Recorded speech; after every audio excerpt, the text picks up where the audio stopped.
ഇന്ന് നിങ്ങൾ അറിയിക്കാൻ പോകുന്നത് ഇൻ്റർലോക്കിൻ്റെ പോളിഷിനെ കുറിച്ചാണ്.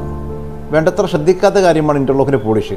നമ്മൾ ഇൻ്റർലോക്ക് ചെയ്യും, പക്ഷേ പോളിഷ് ചെയ്യാൻ പലപ്പോഴും വൈകാറുണ്ട്. പക്ഷേ പോളിഷിയുടെ സംഗതി ഇൻ്റർലോക്കിൻ്റെ ഒരു കോട്ടിംഗ് ആണ്.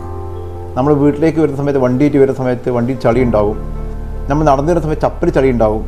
ഈ ചളിയൊക്കെ പോളിഷ് ചെയ്തില്ലെങ്കിൽ സിമെൻറ്റ് ബ്ലോക്ക് ആയതുകൊണ്ട് തന്നെ സിമെൻറ്റിലേക്ക് പെട്ടെന്ന് പിടിക്കാൻ സാധ്യതയുണ്ട്. അതുകൊണ്ട് തന്നെ പോളിഷ് ചെയ്ത് കഴിഞ്ഞാൽ നമുക്കിത് കോട്ടിംഗ് ആയതുകൊണ്ട് തന്നെ പെട്ടെന്ന് കഴുകി ഒഴിവാക്കാൻ കഴിയുന്നതാണ്. ഇത് ശരിക്കും ആൻറ്റി ഫംഗസ് ആണ്. ഈ മഴയും വെയിലുള്ള കാലാവസ്ഥയാണ് കേരളത്തിൽ.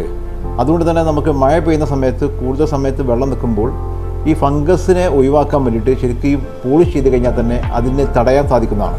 വീട് യൂണിഫോം കളർ നൽകുന്ന പോളിഷാണ്. കാരണം വീടിൻ്റെ കളറിനോട് അതേ സാമ്യമായുള്ളൊരു കളർ തന്നെ നൽകാൻ വേണ്ടി നമുക്ക് പോളിഷ് ചെയ്താൽ നമുക്ക് കിട്ടുന്നതാണ്. വീടിനെ പെയിൻറ്റ് ചെയ്യുന്ന സമയത്ത് റീപോളിഷ് ചെയ്യാൻ പറ്റിയ സംഗതിയാണ് പോളിഷ്. ഒരു 4-5 വർഷം കഴിഞ്ഞ ശേഷം വീട് പെയിൻ്റ് അടിക്കുന്ന സമയത്ത് നമുക്ക് പോളിഷും വീടിൻ്റെ മുറ്റവും പോളിഷ് ചെയ്തുകൊണ്ട് ഭംഗി കൂട്ടാവുന്നതാണ്. പിന്നെ ഇൻ്റർലോക്ക് ആവുന്ന സമയത്ത് മറ്റൊരു പ്രത്യേകത, ഒരു സ്റ്റോൺ കൊണ്ട് ചെയ്യുകയാണെങ്കിൽ നമുക്ക് 5-10 വർഷം കഴിഞ്ഞ് റീപോളിഷ് ചെയ്യാൻ സാധിക്കില്ല. പക്ഷേ ഇൻ്റർലോക്ക് ആയി കഴിഞ്ഞാൽ 10 വർഷം കഴിഞ്ഞാലും റീപോളിഷ് ചെയ്തുകൊണ്ട് തന്നെ മുറ്റത്തിൻ്റെ ഭംഗി വീടിനെ പോലെ തന്നെ കൂടുതൽ ഭംഗി ഉണ്ടാക്കാൻ കഴിയുന്നതാണ്. വീടിൻ്റെ പേഴ്സണാലിറ്റി മുറ്റമാണ്.